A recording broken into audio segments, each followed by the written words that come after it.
توبہ کے دروازے پہ آ گیا ہے۔ تو اس لیے قیامت سے قبل توبہ کا دروازہ کھلا ہوا ہے، لیکن 40 سال قبل توبہ کا دروازہ بند ہوگا، سورج مغرب سے طلوع ہوگا۔ پھر کوئی توبہ کرنا چاہے گا بھی، بلکہ ہر کوئی توبہ کرنا چاہے گا، لیکن پھر توبہ جو ہے وہ قبول نہیں ہوگی۔ اسی طرح اور بہت سارے واقعات قیامت سے قبل جو ہیں وہ ظاہر ہوں گے، جن کی نشاندہی حضور نبی رحمت صلی اللہ علیہ وسلم نے فرمائی ہے۔ حضرت حذیفہ بن اسید انصاری رضی اللہ تعالی عنہ فرماتے ہیں کہ حضور تشریف لائے اور ہم کسی امر میں بات کر رہے تھے، تو حضور علیہ السلام نے ارشاد فرمایا کہ تم کس چیز کا تذکرہ کر رہے ہو؟ تو ہم نے عرض کی حضور ہم قیامت کے بارے میں ذکر کر رہے ہیں۔ تو حضور علیہ السلام نے ارشاد فرمایا کہ قیامت اتنی دیر تک قائم نہیں ہوگی جب تک یہ نشانیاں پوری نہ ہو لیں۔ ان میں سے ایک حضور نے دھوئیں کا ذکر فرمایا، دوسرا دجال کا تذکرہ کیا، تیسرا دابت الارض یعنی یاجوج اور ماجوج کا تذکرہ کیا کہ وہ نکلیں گے، اس طرح سورج کا مغرب سے نکلنا اس کا ذکر کیا، حضرت عیسیٰ علیہ السلام کے نزول کا ذکر کیا۔ اسی طرح حضور علیہ السلام نے زمین کا 3 جگہوں سے بیٹھ جانے کا ذکر کیا، ایک مشرق میں، ایک مغرب میں اور ایک جزیرہ عرب میں، زمین دھنس جائے گی نیچے، اس کا ذکر کیا۔ اور یمن کی جانب سے ایک آگ نکلے گی جو لوگوں کو دھکیل کر کے شام کے میدان میں لے آئے گی، اس کا تذکرہ کیا۔ فرمایا جب تک یہ نشانیاں پوری نہیں ہو جاتی اتنی دیر تک قیامت قائم نہیں ہوگی۔ تو یہ قیامت کے آنے سے قبل جو ہیں وہ نشانیاں ہیں جو ظاہر ہوں گی۔ اس کے علاوہ قیامت آنے سے کچھ اس سے بھی پہلے نشانیوں کا ظہور ہوگا، جس کا ذکر حضور نبی رحمت صلی اللہ علیہ وسلم نے ارشاد فرمایا۔ حدیث جبریل اس پہ بہت معروف ہے، جس کو حضرت عمر بن خطاب رضی اللہ تعالیٰ عنہ روایت کرتے ہیں۔ آقا کریم علیہ السلام کی خدمت میں کہتے ہیں ہم حاضر تھے کہ ایک شخص آیا کہ جس کے سیاہ کالے بال تھے اور سفید رنگ کا اس نے لباس پہنا ہوا تھا، اہل مدینہ سے وہ تھا نہیں، اور اس کے چہرے پر، لباس پر، بشرے پر آثار سفر بھی ظاہر نہیں تھے۔ اگر مقامی ہوتا تو ہم جانتے ہوتے، اور اگر باہر سے آیا ہوتا تو اس کے چہرے پر، لباس پر جو ہے وہ سفر کے آثار ہوتے۔ اس زمانے میں اس طرح کے سفر تو نہیں تھے آسانی اور سہولت والے، تو جو بھی سفر کر کے دور سے آتا تو اس کا چہرہ بتاتا یہ مسافر ہے۔ تو کہا مسافر لگتا نہیں تھا اور اہل مدینہ سے تھا نہیں۔ ہم پریشان تھے کہ یہ کون ہے، لیکن وہ آیا اور حضور علیہ السلام کی خدمت میں اپنے زانو بچھا کر کے بیٹھ گیا۔ فَأَسْنَدَ رُكْبَتَيْهِ إِلَىٰ رُكْبَتَيْهِ، اپنے دونوں گھٹنے اس نے حضور علیہ السلام کے گھٹنوں سے جوڑے اور حضور کی خدمت میں یوں ادب سے بیٹھ گیا۔ پھر اس نے حضور علیہ السلام سے اسلام کے بارے میں پوچھا، حضور علیہ السلام نے جواب دیا۔ پھر اس نے کہا بالکل آپ نے سچ فرمایا ہے۔ ہم حیران ہوئے، خود ہی سوال کرتا ہے اور خود ہی تصدیق کرتا ہے۔ پھر اس نے حضور سے ایمان کے بارے میں پوچھا، حضور نے کچھ ارشاد فرمایا ایمان یہ ہے، تو اس نے کہا بالکل صدقتا، آپ نے سچ کہا ہے۔ تو ہم پھر حیران ہوئے کہ خود ہی یہ سوال پوچھ رہا ہے اور خود ہی اس کی تائید کر رہا ہے۔ پھر اس نے احسان کے بارے میں پوچھا، تو حضور علیہ السلام نے اس کو جواب دیا کہ احسان یہ ہے کہ اللہ کی عبادت اس طرح کرے کہ تو اسے دیکھ رہا ہے، اور اگر یہ کیفیت نہیں ہے تو کم از کم یہ کیفیت پیدا کر لے کہ وہ تجھے دیکھ رہا ہے۔ اس نے کہا آپ نے سچ کہا۔ پھر اس کے بعد اس نے کہا مجھے اب قیامت کے بارے میں بتائیں۔ حضور علیہ السلام نے فرمایا جو ہے وہ مسئول سائل سے عالم نہیں ہے۔ تو اس نے کہا اچھا پھر مجھے قیامت کے کچھ نشانیاں بیان فرما دیں۔ تو حضور علیہ السلام نے اس شخص کو جو نشانیاں بیان فرمائیں وہ یہ تھی کہ لونڈی اپنی مالکہ کو جنم دے گی، بکریاں چرانے والے، اونٹ چرانے والے، ننگے پاؤں والے اور ننگے بدن والے تم دیکھو گے کہ عمارتیں بنانے میں ایک دوسرے سے آگے بڑھنے کی کوشش کریں گے۔ بہرحال تھوڑی دیر تک وہ حضور کی خدمت میں بیٹھا رہا۔ اس کے بعد جب چلا گیا تو تھوڑی دیر گزری تو حضور نے فرمایا عمر جانتے ہو یہ شخص کون تھا؟ عرض کی اللہ و رسولہ عالم، اللہ اور اس کا رسول جانتا ہے۔ فرمایا یہ جبریل امین تھا جو تمہیں تمہارا دین سکھانے کے لیے آیا تھا۔ تو حضرت جبریل امین نے آ کر کے حضور سے جو 4 سوالات کیے ان میں سے ایک سوال یہ تھا قیامت کب آئے گی اور قیامت کی نشانیاں کیا ہیں؟ تو حضور نے یہ نشانیاں بیان فرمائیں کہ لونڈی اپنی مالکہ کو جنم دے گی، اور یہ نشانی اب ہمارے سامنے ہے کہ آج اولادیں اپنے جو ہے وہ ماں باپ کی آقا بنی ہوئی ہیں، بیٹی آج ماں کی حکمران بنی ہوئی ہے۔ یہ دور جس کی نشاندہی کی وہ بالکل آج ہمارے سامنے ہے۔ حضرت ابو ہریرہ رضی اللہ تعالیٰ عنہ سے ایک روایت ہے جس کو نبی رحمت صلی اللہ علیہ وآلہ وسلم سے وہ بیان کرتے ہیں، بینما النبی صلی اللہ علیہ وسلم یحدث اذ جاء اعرابی فقال متی الساعہ۔ حضرت ابو ہریرہ فرماتے ہیں کہ ہم حضور کی خدمت میں بیٹھے ہوئے تھے، ایک شخص حاضر ہوا، اس نے حضور سے کہا کہ حضور قیامت کب آئے گی؟ یہ سوال کیا، متی الساعہ، قیامت کب آئے گی؟ آقا کریم علیہ السلام نے اس کو جواب دیا، اذا ضیعت الامانہ فانتظر الساعہ، جب امانت کو ضائع کر دیا گیا تو سمجھ لے قیامت آ گئی۔ جب امانت کو ضائع کر دیا جائے گا تو سمجھ لے قیامت آ گئی ہے۔ قال کیف اضاعتها، عرض کی حضور امانت کو ضائع کرنا کیا مفہوم رکھتا ہے، اس کا مطلب کیا ہے؟ تشریح پوچھی حضور سے، تو حضور علیہ السلام نے جو جواب دیا وہ سماعت کیجئے۔ قال اذا وسد الامر الى غیر اہلہ فانتظر الساعہ، فرمایا جب معاملات نااہل لوگوں کے سپرد کر دیے جائیں تو سمجھ لے کہ قیامت آ گئی۔ جب مسندوں کے اوپر مسندوں کے حقدار نہیں ہوں گے، جب زاغوں کے تصرف میں عقابوں کا نشیمن آ جائے گا، جب تخت و تاج کے مالک غدار، بے دین اور نااہل لوگ ہوں گے، جب تخت و تاج کی حکمرانی اور مسلح و امامت کے مسند کے اوپر بیٹھنے والے بھی نااہل ہوں گے، تو پھر سمجھ لینا کہ قیامت جو ہے وہ ظاہر ہو رہی ہے، اور قیامت کا پھر انتظار کرنا۔ آج جس زمانے سے ہم گزر رہے ہیں، ہم ذرا نظر اٹھا کر کے دیکھیں تو جس بھی منصب پر ہم کسی شخص کو دیکھتے ہیں، الا ماشاءاللہ کثیر تعداد یہی ہے کہ نااہل لوگ جو ہیں وہ عالی مرتبت مناصب کے اوپر بیٹھے ہوئے ہیں، جو کہ ان کے حقوق کو اور ان کے انتظام کو بھی نہیں جانتے ہیں، جو اس مسند کے تقاضوں سے بھی آگاہ نہیں ہیں، وہ بھی اس مسند کے اوپر بیٹھے ہوئے ہیں۔ ایک زمانہ تھا، یہ ہمارے بچپن کی کہانی ہے، کہ ایک مرتبہ اسمبلی میں بحث ہوئی آبپاشی کے بارے میں، کہ فصلوں تک معقول پانی نہیں پہنچتا اور جو ہے وہ فصل اچھے طریقے سے جو ہے وہ نہیں اگ پا رہی، اور ہمارا ملک زرعی ملک ہے، تو اس کے بارے میں سوچا جائے۔ تو بہرحال اس پہ جب بحث شروع ہوئی تو ایک رکن اسمبلی اٹھا، اس نے کہا کہ پہلی بات تو یہ ہے کہ فصلوں تک پانی پہنچتا ہی نہیں ہے، اور دوسری بات یہ ہے جو پہنچتا بھی ہے وہ بھی راستے میں جو بجلی والے ہیں وہ بجلی نکال لیتے ہیں، اب وہ بجلی نکل چکی ہوتی ہے پانی سے، اب وہ خالی پانی جو ہے وہ فصلوں کو کیا کرے گا؟ تو جب نااہل لوگ ایسی مسندوں کے اوپر اور ایسے مناصب کے اوپر بیٹھے ہوئے ہوں گے اور ہم لوگ ان کو منتخب کرتے ہیں، تو پھر آپ قیامت کا انتظار کیجئے، پھر قیامت آنے میں کوئی دیر نہیں ہے۔ تو حضور علیہ السلام نے دو لفظوں کے اندر قیامت کے بارے میں یہ بات ارشاد فرما لی۔ یہ میں نے آپ کو اپنے بچپن کی کہانی سنائی ہے، لیکن اس دور کی کوئی ایک کہانی ہو تو میں آپ کے سامنے رکھوں۔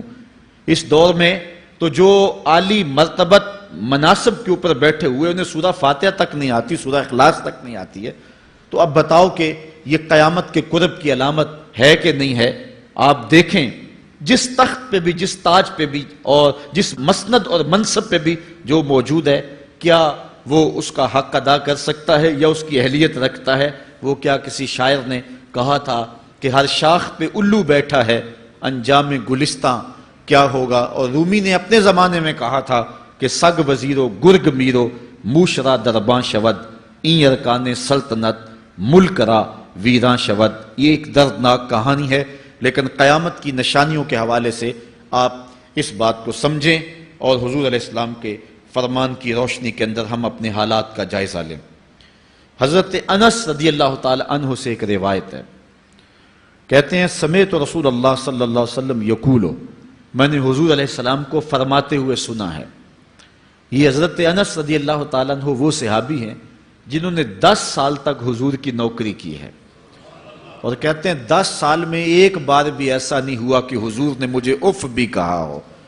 کہتے ہیں کبھی ایسا ہوتا کہ میرے ہاتھ سے کوئی برتن ٹوٹ جاتا، ازواج مطہرات جو ہیں وہ اس پہ ناراض ہونے لگتی تو حضور علیہ السلام روک دیتے، فرماتے اسے کچھ نہ کہو، اس برتن کی عمر ہی اتنی لکھی ہوئی تھی، یہ اتنے عرصے کے لیے ہی پیدا کیا گیا تھا۔ تو آقا کریم علیہ السلام نے جو ہے وہ ازواج مطہرات کو بھی روکا کہ وہ مجھے جھڑکے نہ۔ خدمت رسول اللہ صلی اللہ علیہ وآلہ وسلم 10 سنین، میں نے پورے 10 سال حضور کی نوکری کی ہے۔ بلکہ جب آپ کہیں گے کہ حضور کے خادم کا نام کیا ہے، سارے صحابی حضور کے خادم ہیں، لیکن نام حضرت انس رضی اللہ تعالی عنہ کا آئے گا، یہ حضور علیہ السلام کے خادم خاص ہیں، اور حضور سے بہت ساری باتیں انہوں نے سنی ہیں۔ تو ان باتوں میں سے ایک بات کہتے ہیں، سمیت رسول اللہ صلی اللہ علیہ وسلم یقولو، میں نے رسول کریم صلی اللہ علیہ وسلم کو کہتے ہوئے سنا، ان من اشراط الساعۃ ان یرفع العلم، قیامت کی نشانیوں میں سے ایک نشانی یہ ہے کہ علم اٹھا لیا جائے گا، جہالت پھیل جائے گی، علم اٹھا لیا جائے گا۔ آج لفظ زیادہ ہو گئے ہیں، انفارمیشن زیادہ ہو گئی ہے، لیکن جس کو علم کہا جاتا ہے، جو مومن کے سینے کا جمال اور نور ہے، آج وہ اٹھا لیا گیا ہے۔ آج لوگ کہتے ہیں جی جتنا علم آج ہے اتنا علم پہلے تو نہیں تھا۔ آج کوئی غزالی دکھاؤ، کوئی رازی دکھاؤ، کوئی رومی دکھاؤ، کوئی احمد بن حنبل جیسا شخص دکھاؤ، کوئی محمد بن حسن شیبانی جیسا شخص دکھاؤ، کوئی امام ابو حنیفہ کے نالین کی خاک جیسا شخص بھی دکھاؤ، تو یہ ایک غلط بات ہے کہ جی پہلے زمانے میں اتنا علم نہیں ہوتا تھا، اب علم بہت زیادہ ہو گیا، جی علم بہت زیادہ پھیل گیا۔ علم نہیں پھیلا ہے، یہ چند معلومات ہیں، انفارمیشن کا دور ہے، اور خبریں ہیں۔ جو علم ہے، جو کہ مومن کے سینے کا جمال ہے اور باطن کا نور ہے، جو زندگی کی راہوں کو اجالتا ہے اور زمانے کو مالک کی دہلیز کے قریب کرتا ہے اور انسان کو انسانیت سکھاتا ہے، وہ علم جو ہے وہ اٹھتا چلا جا رہا ہے۔ اور حضور سے پوچھا گیا کہ حضور علم سینوں سے اچک لیا جائے گا، سینوں سے کھینچ لیا جائے گا؟ فرمایا نہیں، علماء اٹھا لیے جائیں گے۔ جب علماء فوت ہو جائیں گے تو ان کی جگہ اس درجے کے لوگ نہیں آئیں گے، پھر زوال پذیر سلسلے ہوتے چلے جائیں گے، علم اٹھا لیا جائے گا۔ جب سینے علم سے خالی ہو جائیں گے تو پھر قیامت آ جائے گی۔ اس لیے حضور علیہ السلام کا فرمان ہے، کائنات کی ہر شے علماء کی زندگی کی دعائیں مانگتی ہے، حتی الحیتان فی البحر، یہاں تک کہ سمندروں اور دریاؤں کے اندر مچھلیاں بھی علماء کی زندگی کی دعائیں مانگتی ہیں۔ انہیں پتا ہے علماء ہیں تو کائنات مارز وجود میں آئی تو موجود رہے گی، اگر علماء نہیں ہوں گے تو کائنات جو ہے وہ بالکل قیامت کا شکار ہو جائے گی۔ تو پہلی چیز حضور نے ارشاد فرمایا، ان یرفع العلم، علم اٹھا لیا جائے گا، ویکثر الجہل، اور جہالت عام ہو جائے گی۔ علم کی جگہ جو ہے وہ جہالت عام ہو جائے گی۔ آج علماء نہیں رہے ہیں، آج ہم جو ہے وہ انحصار کرنے لگے ہیں چند ٹیلی ویژن چینلوں پہ، اور اس کا نتیجہ کیا ہے کہ مختلف چینلز کے اوپر بیٹھے بہت سارے لوگ گمراہی پھیلا رہے ہیں۔ یہ ایک الگ داستان ہے، ایک الگ کہانی ہے کہ کس طرح سے علم کا گلا گھونٹا جا رہا ہے اور کس طرح جو ہے وہ لوگوں کو گمراہ کیا جا رہا ہے۔ یہ جہالت کی کثرت ہے۔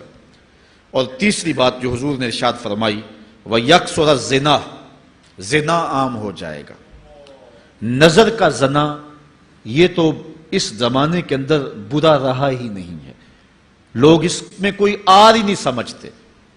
کسی کی بہن اور بیٹی کو دیکھنا اور اپنی آنکھوں کو شہوات سے بھرنا، یہ بندہ محسوس ہی نہیں کرتا ہے۔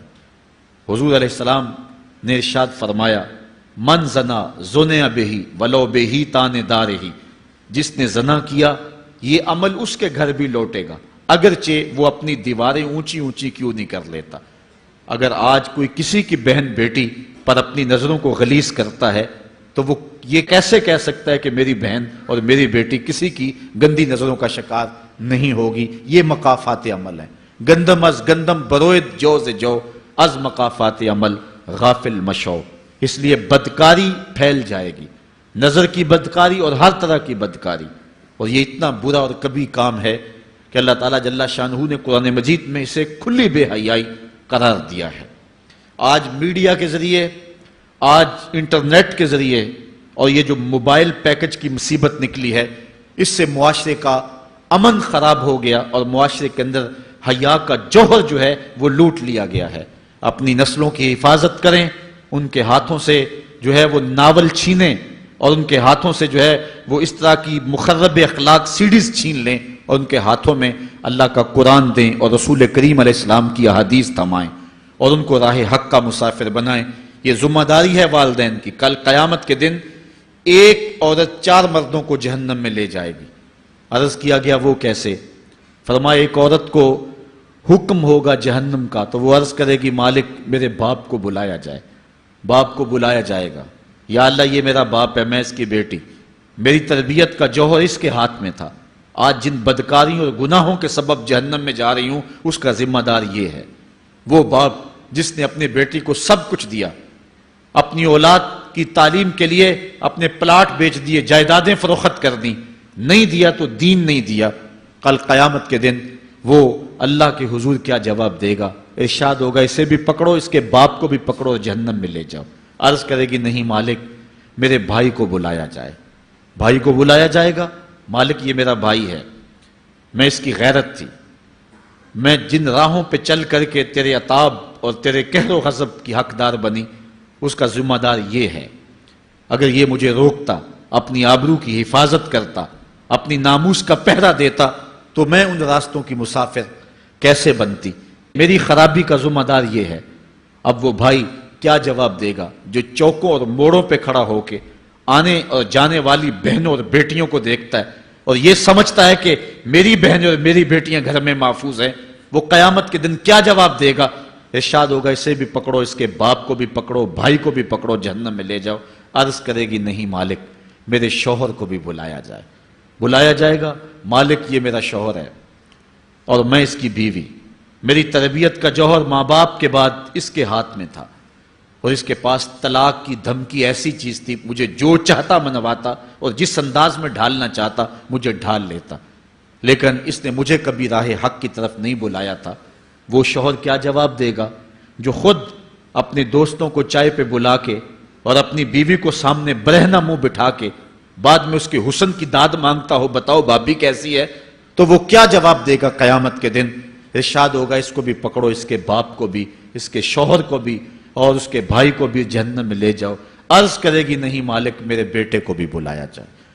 بیٹے کو بلایا جائے گا, مالک یہ میرا بیٹا ہے, میں اس کی ماں ہوں, میرے سینے میں اس کے لیے تڑپتی ہوئی ممتا تو نے رکھی تھی, یہ روٹھ جاتا تو زندگی اجاڑ ہو جاتی. جو بھی چاہتا ضد کر کے منوا لیتا, مجھے کسی کے گھر کے برتن بھی مانجنے پڑے تو میں نے اس سے بھی گریز نہیں کیا, اس کی ہر فرمائش کو پورا کیا, اپنا زیور بیچ کے اس کی تعلیم مکمل کروائی. اگر یہ ضد کرتا کہ امی آپ نماز نہیں پڑھتی, میں آپ کے ہاتھ کا کھانا نہیں کھاؤں گا, امی آپ یہ عمل کیوں کرتی ہیں, یہ شریعت میں جائز نہیں ہے, تو میں جو ہے وہ کھانا نہیں کھاؤں گا, تو کیا میری ممتا مجبور نہ ہو جاتی؟ اس نے ساری زندگی کیا مجھے اس کے بارے میں کوئی کہا تھا, نیکی کی طرف بلایا تھا, بدی سے روکا تھا.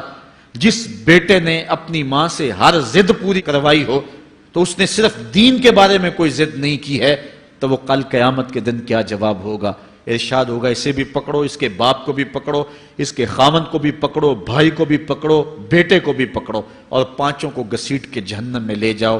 فرمایا ایک عورت 4 مردوں کو قیامت کے دن جہنم میں لے جائے گی.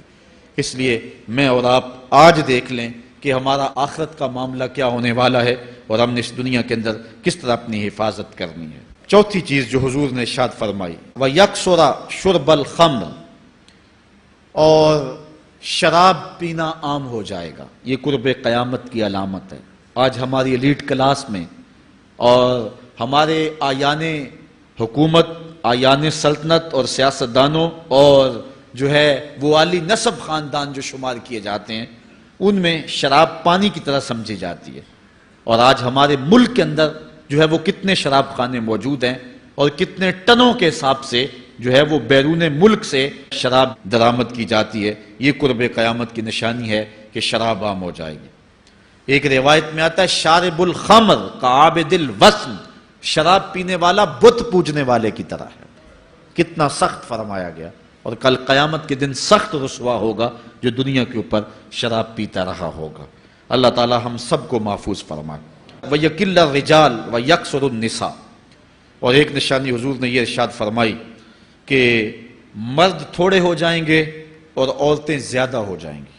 ایک تو عورتوں کی افزائش زیادہ ہوگی اور دوسری بات مختلف ہنگاموں میں، حادثات میں اور جنگوں میں مرد قتل کر دیے جائیں گے اور عورتیں زیادہ ہو جائیں گی، یہاں تک کہ حضور نے فرمایا حتی یکونا ل50 امراتن القیم الواحد، یہاں تک کہ 50 عورتوں کا ایک مرد منتظم ہوگا، 50 عورتیں ہوں گی اور کمانے والا صرف ایک مرد ہوگا۔ یہ قرب قیامت کے حالات ہیں جو حضور نے بیان کیے، حالات اس طرف بڑھ رہے ہیں اور ایک وقت وہ آنے والا ہے کہ بالکل جو حضور نے فرمایا وہ چیزیں سامنے آئیں گی۔ حضرت ابو سعید خدری رضی اللہ تعالی عنہ سے ایک روایت سنیے، حضور نے ارشاد فرمایا مجھے قسم ہے اس رب کی جس کے قبضے میں میری جان ہے، اتنی دیر تک قیامت نہیں آئے گی، یہ وقت بھی آئے گا کہ جانور انسان سے باتیں کریں گے، انسان ان کی بولی سمجھے گا اور وہ ان سے باتیں کریں گے۔ وَحَتَّى تُكَلِّمَ الرَّجُلَ عَذْبَةُ صَوْتِهِ، اور اس کے کوڑے کی جو رسی ہے، اس کا جو پھندنا ہے وہ بھی انسان سے باتیں کرے گا۔ وَالشِّرَاكُ نَالِهِ، اور اس کے جوتے کا تسمہ بھی اس سے بات کرے گا۔ يُخْبِرَ فَخِذُهُ بِمَا أَحْدَثَ أَهْلُهُ بَعْدَهُ، اس کا گھٹنا اس کو بتا دے گا اس کے بعد میں اس کے گھر والوں نے جو باتیں کی ہیں۔ یہ حالات پیدا ہو جائیں گے۔ آج موبائل اور جدید ٹیکنالوجی آ رہی ہے تو اس بات کو سمجھنا مشکل نہیں ہے، اس زمانے کے اندر جب کہ ان چیزوں کا تصور بھی نہیں تھا، صحابہ نے پھر بھی یقین کیا کہ ہوگا، حضور نے کہا ہے اور آگے بیان کیا، اور آج تو حالات نظر آ رہے ہیں کہ بالکل جو حضور نے بتایا وہ سب کچھ جو ہے وہ ہونے والا ہے۔ حضرت ابو ہریرہ رضی اللہ تعالی عنہ سے ایک روایت ہے، یہ وہ صحابی ہیں جنہوں نے سب سے زیادہ حضور علیہ السلام کے فرامین امت تک پہنچائے ہیں، کثرت کے ساتھ حضور کی صحبت کا نور پایا اور اصحاب صفہ میں سے تھے، زندگی کا ایک ایک لمحہ حضور کی قربت میں گزارا۔ حضرت ابو ہریرہ رضی اللہ تعالیٰ عنہ فرماتے ہیں کہ رسول کریم صلی اللہ علیہ وسلم نے ارشاد فرمایا اذا اتخذ الفیء دیوالا، جب مال غنیمت کو، جب سرکاری خزانے کو اپنی ذاتی دولت سمجھا جائے گا، اس میں تصرف کیا جانے لگے گا، سرکاری خزانے میں لوگ جس طرح چاہیں گے تصرف کریں گے، ایک زمانہ آئے گا اور وہ دیکھ لو بالکل ہمارے سامنے ہے۔ والامانۃ مغنما، اور امانت کو مال غنیمت سمجھا جائے گا، جس طرح غنیمت بندہ استعمال کرتا ہے وہ امانت کو اس طرح غنیمت سمجھے گا اور اس کو جو ہے وہ غصب کر جائے گا۔ والزکوٰۃ مغرما، اور زکوٰۃ کو ٹیکس سمجھے گا، مجبور ہو کے دے گا، وہ زکوٰۃ دینا چاہے گا ہی نہیں۔ اور آج کتنے لوگ ہیں جو زکوٰۃ نہیں دیتے؟ اگر لوگ صحیح طور پہ زکوٰۃ ادا کر دیں اور زکوٰۃ کے جو حقدار ہیں ان تک پہنچے تو پاکستان میں صرف 1-2 سالوں کے اندر غربت ختم ہو جائے۔ اتنی دولتیں ہیں لوگوں کے پاس، اتنی جائیدادیں ہیں لوگوں کے پاس، ایک تو سارے لوگ زکوٰۃ ادا نہیں کرتے، دوسرا یہ ہے حقداروں تک نہیں پہنچتی۔ پیشہ ور مانگنے والے اور اس موسم کے اندر جو ہے وہ اپنے آپ کو غریب ظاہر کر کے اور مختلف اپنی مجبوریاں ظاہر کر کے مال ہتھیانے والے بہت سارے ہیں، اور زکوٰۃ دینے والا کہتا ہے میں جلدی جلدی فارغ ہو جاؤں۔ جتنی محنت مال کو کمانے میں صرف کی ہے اتنی ہی محنت حقداروں کو تلاش کرنے کے لیے بھی کرے تاکہ اس کی زکوٰۃ اصل مصارف تک پہنچے۔ تو قرب قیامت میں یہ ہوگا کہ زکوٰۃ کو ٹیکس جانا جائے گا۔ وَتُعُلِّمَ لِغَيْرِ الدِّينِ، اور علم دین کے لیے حاصل نہیں کیا جائے گا، دین کے علاوہ کے لیے حاصل کیا جائے گا۔ اس کے 2-3 مفاہیم ہیں۔ ایک تو مفہوم ہے کہ علم دین حاصل کرنا لوگ چھوڑ دیں گے، وہ انجینئر اور ڈاکٹر اور کیا کچھ بننے کے لیے جو ہے وہ علم حاصل کریں گے۔ نام خدمت انسانی ہی ہے کہ میں یہ سب کچھ کر کے اپنے وطن کی خدمت کروں گا، انسانیت کی خدمت کروں گا، لیکن بعد میں جب مسندوں پہ بیٹھتے ہیں اور جو حال کرتے ہیں وہ کسی سے مخفی نہیں ہے۔ مسیحا پھر کس روپ کے اندر آتا ہے اور کس طرح قوم کو دونوں ہاتھوں سے لوٹتا ہے، یہ قرب قیامت کی نشانیاں ہیں۔ ہر بندہ جو ہے وہ علم تعلیم حاصل اچھا انسان بننے کے لیے نہیں، با کردار شخص بننے کے لیے نہیں، اچھا مومن بننے کے لیے نہیں، صالح فرد بننے کے لیے نہیں، بلکہ کمائی کرنے کے لیے، زیادہ سے زیادہ پیسے کمانے کے لیے وہ علم حاصل کرے گا۔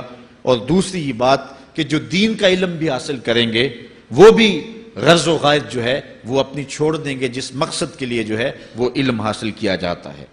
اور یہ قرب قیامت کی نشانی جو حضور نے بیان کی یہ بھی ہم اپنے زمانے میں دیکھ رہے ہیں۔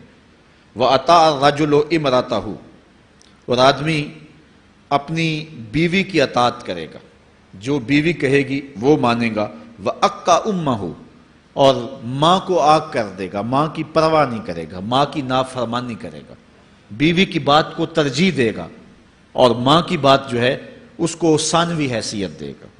بہت بدبخت تو ایسے ہیں کہ جو ماں باپ کو ویسے ہی دقیانوسی کا تانا دے کے کہتے ہیں تمہیں تو پتہ ہی نہیں کسی بات کا، دنیا کہاں چلی گئی، اور ان کی کسی بات کو، کسی مشورے کو اور کسی حکم کو کوئی ترجیح نہیں دیتے۔ لیکن جب بیوی اور ماں دونوں کا حکم مقابلے میں آ جائے تو اس وقت وہ بیوی کے حکم کو ترجیح دیں گے۔ یہ قرب قیامت کی علامت ہے جو کہ ہم واضح طور پہ اپنے معاشرے میں دیکھ رہے ہیں۔ وَأَدْنَى صَدِيقَهُ وَأَقْصَى أَبَاهُ، دوست قریب ہوں گے، باپ دور ہوگا۔ دوستوں کو قربت دی جائے گی، ان کے ساتھ بیٹھنا اٹھنا بھی ہوگا، کھانا پینا بھی ہوگا، گپ شپ بھی ہوگی۔ دوست ایک بیل دے تو بندہ دوڑا جائے گا دوست کی پکار پہ، لیکن ماں باپ جو مرضی کہیں تو ماں باپ کی بات کو کوئی ترجیح نہیں دی جائے گی۔ یہ قرب قیامت کی نشانیوں میں سے ایک نشانی ہے، اور اس وجہ سے آج لوگ محروم ہو گئے ہیں اور گھروں میں برکت نہیں رہی۔ ماں باپ اگر کچھ کہیں، کوئی چیز لانے کے لیے بھی کہیں تو بچہ 100 بہانے کرتا ہے اور دوست کی پکار پہ لبیک کہتا ہوا بھاگ اٹھتا ہے۔ وَظَهَرَتِ الْأَصْوَاتُ فِي الْمَسَاجِدِ، مسجدوں میں لڑائیاں ہوں گی، مسجدوں میں جو ہے وہ آوازیں بلند ہوں گی لڑائیوں کی، ایک دوسرے سے الجھاؤ پیدا ہو جائیں گے۔ آج ہماری مسجدوں میں پنکھا بند کرنے سے لڑائیاں شروع ہو جاتی ہیں۔ یہ بالکل آپ کے قریب ایک شہر میں ہوا ہے، ایک آدمی قتل ہو گیا صرف اس معاملے میں کہ وہ ایک کہہ رہا تھا کہ لائٹ بند کر دو، اور دوسرے نے کہا کہ میں نماز پڑھ رہا ہوں تو تم نے مجھے دیکھا نہیں، اور اس بات پہ لڑائی شروع ہوئی، حتیٰ کہ فائرنگ تک نوبت پہنچی، اور ایک آدمی جو ہے وہ قتل ہو گیا۔ آپ نے اخبارات میں پڑھا ہوگا۔ تو اس طرح مسجدوں کے اندر جو ہے وہ لڑائیاں شروع ہو جائیں گی۔ یہ قرب قیامت کی نشانی ہے۔ وَسَادَ الْقَبِيلَةِ فَاسِقُهُمْ، قبیلے کا سردار سب سے فاسق اور بدتر شخص ہوگا۔ خاندان کا، قبیلے کا، برادری کا وہی سربراہ ہوگا، وہی قائد ہوگا، وہی لیڈر ہوگا، وہی پنچ ہوگا جو جتنا بڑا غنڈہ اور جتنا بڑا بدماش ہے اس کو ہی جو ہے وہ سرپرستی جائے گی۔ شرافت نام کی چیز ہی باقی نہیں رہے گی۔ شرافت کے بل بوتے پہ آگے نہ کوئی سیاست میں آ سکے گا، نہ کوئی خاندان میں آگے آ سکے گا۔ بلکہ اب تو حال ہی ہوا کہ ہماری محافل اور آراس کے اندر بھی جو مہمان خصوصی رکھے جاتے ہیں وہ بھی اس اعتبار سے نہیں رکھے جاتے کہ متقی شخص تلاش کرو جس کو مسند صدارت پہ بٹھایا جائے، جس کو مہمان خصوصی رکھا جائے۔ اس میں بھی یہ دیکھا جاتا ہے کہ کس کا اثر معاشرے کے اندر زیادہ ہے، چاہے وہ اثر و رسوخ اس نے منشیات فروخت کر کے ہی حاصل کیا ہو، کس کی دولت زیادہ ہے، چاہے اس نے وہ دولت لوگوں کا خون نچوڑ کے حاصل کی ہو، وہی مہمان خصوصی ہوتا ہے محفل نعت میں، چونکہ وہ پیسے زیادہ پھینک سکتا ہے۔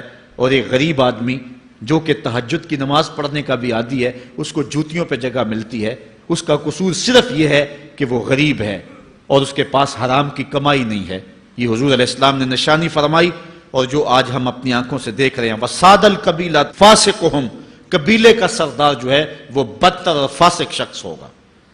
وَكَانَ زَعِيمُ الْقَوْمِ أَرْذَلَهُمْ، اور قوم کا جو سردار ہوگا وہ قوم کا کمینہ ترین شخص ہوگا، یعنی قوم کا جو سب سے کمینہ شخص ہوگا وہ سب سے اونچی والی مسند پہ بیٹھا ہوگا۔ اور آپ دیکھ لیں، صرف پاکستان میں نہیں پوری دنیا پہ دیکھ لیں کہ ایسا نہیں دیکھ رہے ہم کہ جو بدبخت ہے، جو کمینہ ترین شخص ہے، فلک نے بخشی ہے انہیں خواجگی، جو جانتے نہیں روش بندہ پروری کیا ہے، جن کو اپنے نفع نقصان کا بھی نہیں پتا، اپنے آپ کا بھی شعور نہیں ہے، ہم کون ہیں، کس لیے آئے ہیں، جو مقصد حیات سے بھی آگاہ نہیں ہے، تو وہ قوم کے سردار ہوں گے۔ سیاسی تنظیمیں ہوں یا دیگر تنظیمات ہوں، الا ماشاء اللہ اکثر حال یہی ہے جو اللہ کے محبوب علیہ السلام نے بیان فرمایا، جہاں کہیں بھی شرافت، نجابت اور اچھے لوگوں کو برتری ہے، آہستہ آہستہ وہ کم ہوتی چلی جائے گی۔ اور یہی ہوگا سارے کا سارا نظام، جب قیامت آئے گی تو یہی ہوگا کہ جتنا برا شخص ہوگا، جتنا کرپٹ شخص ہوگا، جتنا ظالم شخص ہوگا، جتنا ڈاکو لٹیرا اور انتہائی کمینہ صفت شخص ہوگا، وہی جو ہے وہ قوموں کا سردار ہوگا۔ وَأُكْرِمَ الرَّجُلُ مَخَافَةَ شَرِّهِ، اور آدمی کی عزت اس کی شر سے بچنے کے لیے کی جائے گی۔ فلاں بندے سے اگر تعلقات قائم نہ رکھے تو ہمیں نقصان پہنچائے گا۔ آج 10 نمبر کا غنڈہ بھی ہو تو لوگ اس سے تعلق ضرور استوار رکھتے ہیں، یہ فخر سمجھتے ہیں۔ آج کل افطار پارٹیاں ہو رہی ہیں اور اس میں ان کو بلایا جاتا ہے دعوت افطار پر جنہوں نے روزے ہی نہیں رکھے ہوئے۔ یہ افطار پارٹیاں نہیں ہیں، یہ ایک تماشا ہے جو لگایا جاتا ہے۔ اس لیے یہ ایک مزاج ہوگا قرب قیامت میں جس کا بیان حضور علیہ السلام نے کیا، جبکہ ہم ہر روز یہ اللہ سے وعدہ کرتے ہیں وَنَخْلَعُ وَنَتْرُكُ مَن يَفْجُرُكَ، دعائے قنوت میں کہتے ہیں اے اللہ جو تیرے حکموں کو توڑتا ہے ہمارا اس سے کوئی تعلق نہیں ہوگا۔ یہ روز عہد کرتے ہیں لیکن مسجد سے نکل کے اس عہد کو توڑ دیتے ہیں، بلکہ بہت سارے تو مسجد کے اندر ہی توڑ دیتے ہیں۔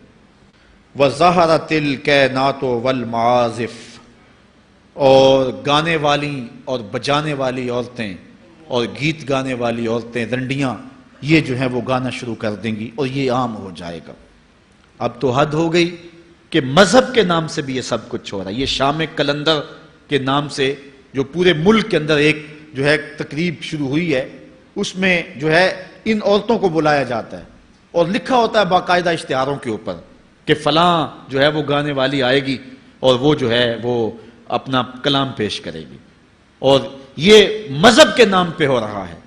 اور حد یہ ہو گئی کہ یہ بڑھتا ہی چلا جا رہا ہے، اس کو روکنے کی گو مربوط کوششیں بھی نہیں ہوئی، لیکن ایک ایسا عمل تھا کہ جس کو ہر صاحب شخص برا سمجھتا ہے، لیکن اس کے باوجود یہ پھیلتا چلا جا رہا ہے، اور جو کچھ معاشرے میں ہو رہا ہے وہ حضور علیہ السلام نے پہلے ہی نشاندہی کی۔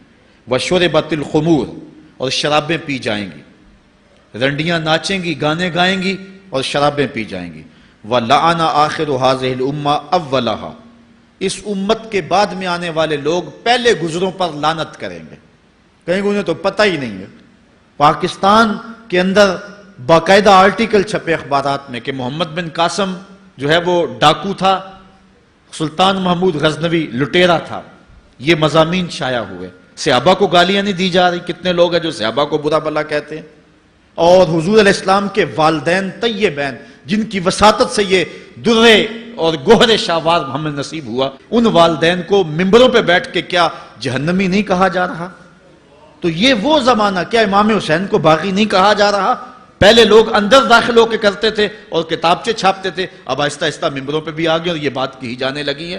اس پر باقاعدہ اجتماعات منعقد ہوتے ہیں، اس پہ کہا جاتا ہے۔ ایک ٹی وی چینل کے اوپر یزید کو جو ہے وہ رحمت اللہ تعالی علیہ کہا گیا، کیا کچھ نہیں ہوا، یہ سب کچھ آپ کے سامنے ہے، یہ حضور نے بیان فرمایا، یہ ہونا تھا۔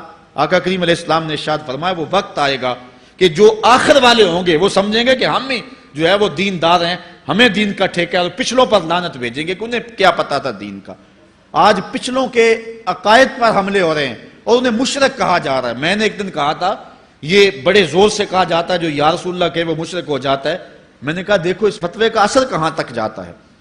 حضور علیہ السلام کے سارے صحابی آقا کریم علیہ السلام کی موجودگی کے اندر بھی، اور پھر دیکھیے مسلمہ کذاب کے مقابلے میں جو جنگ لڑی گئی، اس جنگ کے اندر حضرت خالد بن ولید نے لکھا کہ کافر بھی اللہ اکبر کا نعرہ لگاتے ہیں، ہم بھی اللہ اکبر کا نعرہ لگاتے ہیں، فرق ہی نہیں معلوم ہوتا اپنا کون سا ہے اور بیگانہ کون سا ہے۔ تو حضرت صدیق اکبر نے لکھا کہ جب وہ اللہ اکبر کا نعرہ لگائیں تم اس کے جواب کے اندر یا محمد آہو کا نعرہ لگاؤ۔ وَقَانَ شِعَارُ الْمُسْلِمِينَ يَوْمَئِذٍ یا محمد آہو، اس دن مسلمانوں کا شعار ہی یہ تھا، جو یا محمد یا رسول اللہ کہتا تھا وہی مومن مانا جاتا تھا، باقی کو تہہ تیگ کر دیا جاتا تھا۔ تو اگر یا رسول اللہ کہنا شرک ہے تو پھر سارے صحابی، وہ 10,000 صحابہ جو جنگ یمامہ میں شامل تھے، ان کے بارے میں پھر کیا کہو گے؟ پھر حضرت زین العابدین کے بارے میں کیا کہو گے جو کربلا کے میدان میں مدینے کی طرف منہ کر کے کہہ رہے ہیں یا رحمت للعالمین ادرک لزین العابدین۔ پھر حضرت زینب کے بارے میں کیا کہو گے؟ یا محمد آہو یا محمد آہو ھذا حسین مزمل بالدماء، جو کربلا میں کھڑا ہو کے کہہ رہی ہیں اے میرے نانا حضور، اے محمد عربی، آپ کے حسین کو دیکھو خون میں نہا گیا ہوا ہے۔ تو پھر کیا یہ فتویٰ تمہارا کہاں تک پہنچے گا؟ نہ صحابہ بچیں گے، نہ اہل بیت بچیں گے، اور نہ اولیاء امت بچیں گے، جنہوں نے کہا تھا یا رسول اللہ انظر حالنا، یا حبیب اللہ اسما قالنا. تو یہ قیامت کی نشانیاں ہیں کہ اگلے جو ہیں وہ پچھلوں پر لانتے بھیجیں گے، ان کو برا بلا کہیں گے، صحابہ کو گالیاں، اہل بیت کو گالیاں، نواسب میں کیا کچھ نہیں کیا ہے. اور آج بھی جو دنیا کے اوپر ناسبی ہیں وہ اہل بیت کے بارے میں کیا کیا زبان استعمال نہیں کرتے، حضور کے والدین کے بارے کیا کچھ نہیں کہا جاتا. تو یہ سب کچھ ہونے والا ہے جو حضور علیہ السلام نے بیان کیا، کچھ ہو رہا ہے اور کچھ تم دیکھو گے اپنی آنکھوں کے سامنے. پھر ارشاد فرمایا فَارْتَقِبُوا عِنْدَ ذَلِكَ رِيحًا حَمْرَاءَ وَزَلْزَلَةً وَخَسْفًا وَمَسْخًا وَقَذْفًا وَآيَاتٍ تُتَابِعُ كَنِظَامٍ قُطِعَ سِلْكُهُ فَتُتَابِعُ. فرمایا کہ پھر جب یہ حالات ہوں گے اور یہ پوری طرح حالات معاشرے میں پیدا ہو جائیں گے تو پھر سرخ آندیاں آئیں گی، پھر انتظار کرنا سرخ آندیوں کا. وَزَلْزَلَةً اور زلزلے کا انتظار کرنا، وَخَسْفًا وَمَسْخًا وَقَذْفًا اور دھنسنے کا انتظار کرنا، اوپر سے پتھروں کے نازل ہونے کا اور شکلوں کے بگڑنے کا انتظار کرنا. اور آگے فرمایا وَآيَاتٍ اور ایسی نشانیاں آئیں گی ایک دوسرے کے پیچھے آئیں گی، جس طرح تسبیح کا دھاگا ٹوٹ جائے تو پیدل پہ اس کے دانے گرتے ہیں. تو یہ سارے عذاب جن کا ذکر حضور نے کیا میں مسلسل اوپر نیچے یہ تمہارے تک پہنچیں گے. حضرت انس رضی اللہ تعالیٰ عنہ سے ایک اور روایت لیتے ہیں، حضور علیہ السلام نے ارشاد فرمایا لا تقوم الساعة حتى يتقارب الزمان فتكون السنة كالشهر والشهر كالجمعة وتكون الجمعة كاليوم ويكون اليوم كالساعة وتكون الساعة كالدرمة بالنار. فرمایا جب قیامت آئے گی اتنی دیر تک قائم نہیں ہو سکتی جب تک زمانے مختصر نہیں ہو جائیں گے، زمانے سمٹ نہیں جائیں گے، حتیٰ کہ سال مہینے جتنا ہو جائے گا، اور مہینہ ایک جمعۃ المبارک جتنا ہو جائے گا، اور ایک جمعہ ایک دن جتنا ہو جائے گا، اور ایک دن ایک گھڑی جیسا ہو جائے گا، اور ایک گھڑی ایسے ہوگی جس طرح آگ کا شعلہ جلایا اور وہ بجھ گیا. اور آج آپ دیکھ نہیں رہے کہ دن کتنی جلدی گزرتا. کسی زمانے میں ہم گرمیوں کی چھٹیاں کاٹتے تھے تو گزرتی نہیں ہوتی تھی گرمیوں کی چھٹیاں، لیکن آج آپ دیکھیں یہ دوپہر نہیں گزرتی ہوتی تھی. رمضان المبارک گرمیوں کے روزے جب ہمارے بچپن میں آئے تھے تو دوپہر نہیں گزرتی ہوتی تھی، لیکن آج وہی گرمیاں ہیں، لیکن ادھر سے سورج طلوع ہوتا ہے ادھر سے غروب ہو جاتا ہے. وقت سمٹ گئے، زمانے سمٹ گئے، اور یہ قرب قیامت کی نشانیاں ہیں. خرابی اتنی زیادہ ہوگی. حضور نے ارشاد فرمایا، حضرت ابو ہریرہ سے ہے، آدمی گزرے گا اور ایک پرانی سی قبر دیکھے گا اور کہے گا وَيَقُولُ يَا لَيْتَنِي كُنْتُ مَكَانَ صَاحِبِ هَذَا الْقَبْرِ وَلَيْسَ بِهِ الدِّينُ إِلَّا الْبَلَاغُ. فرمایا انسان قبر کے قریب سے گزرے گا تو گزرتے ہوئے وہ ٹھنڈی آہ بھر کے کہے گا کاش کہ اس قبر کا مکین میں ہوتا. اور فرمایا دین سوائے آزمائش کے اور کچھ نہیں رہ جائے گا. یہ قرب قیامت کی وہ نشانیاں ہیں جو حضور علیہ السلام نے بیان کی. ایک اور نشانی حضور علیہ السلام نے بیان فرمائی کہ قرب قیامت کے اندر دین کا کام بھی درہم و دینار سے ہوگا. اس کے دو مفاہیم ہیں. ایک مفہوم تو یہ ہے کہ دین کا کام کرنے والے بھی پیسے ٹگے کے بغیر جو ہے وہ ایک قدم نہیں چلیں گے. کیا آج 2-3 لاکھ روپے نعت پڑھنے کے نعت خواں وصول ہم سے نہیں کر رہے؟ اور آج جو ہے وہ کیا دین کوڑیوں کے عوض بیچا نہیں جا رہا؟ آج گھر نکلنے سے قبل طے نہیں کیا جاتا کتنے اب دو گے، کتنے واپسی پہ دو گے اور کتنے اوپر نچھاور کرو گے؟ دین کیا کوڑیوں کے عوض اور پیسے کے عوض بیچا نہیں جا رہا؟ ایک اس کا مفہوم یہ ہے. اور دوسرا مفہوم اس کا یہ ہے قرب قیامت میں اگر کوئی دین کا کام کرنا بھی چاہے گا تو درہم و دینار کے بغیر نہیں ہو سکے گا. یعنی اس کو ضرورت ہوگی کہ میرے پاس مال ہو، حالات ہوں اور میں دین کا کام کروں. اگر اس کے پاس حالات نہیں ہوں گے تو دین کا کام اس کے لیے کرنا مشکل ہو جائے گا. جس طرح کسی زمانے میں علماء برگد کی چھاؤں میں بیٹھ کے اور لوگ ان کے پاس بھی آ گئے، کوئی وسائل کی ضرورت نہیں تھی، وہ پڑھا سکتے تھے، لوگ بیٹھ گئے. امام محمد بن حسن الشیبانی جب پڑھانے بیٹھے تو آپ کی مجلس میں جو لوگ آ کے سیکھتے تھے وہ تعداد ان کی تو بہت ساری تھی، لیکن جو باقاعدہ آپ کی باتوں کو لکھتے تھے وہ 4000 لوگ تھے. 4000 کلمے اور دواتیں حضرت امام محمد بن حسن شیبانی کی مجلس کے اندر پڑی ہوا کرتی تھی. اور باقی جو لوگ تھے حضرت غوث اعظم سیدنا شیخ عبد القادر جیلانی علیہ رحمہ، آپ جب تشریف لائے ملا علی قاری نے نزہۃ الخاطر الفاتر فی مناقب شیخ عبد القادر میں لکھا ہے کہ آپ کی ایک ایک مجلس کے اندر 70 ہزار لوگوں کا اجتماع ہوا کرتا. آج تھوڑے لوگ اکٹھے ہو جائیں تو ہم خوش بھی ہوتے ہیں اور حیران بھی ہوتے ہیں، اتنے لوگ اکٹھے ہو گئے۔ میاں ضرورت ہے لوگوں کی کہ وہ دین سیکھیں، وہ جائیں ایسی مجالس کے اندر، لیکن لوگ سمٹ جائیں گے، نہیں جائیں گے۔ وسائل کی ضرورت ہوگی، وہ برگد کے درخت کے نیچے بیٹھ کر کے بھی لوگ جو ہیں وہ علم کا چراغ روشن کرتے تھے۔ جب لارڈ میکالے نے نصاب تعلیم مرتب کیا اور درس نظامی کو اور جو ہے عصری علوم کو الگ کر دیا، تو یہ علماء ہی تھے کہ جنہوں نے برگد کے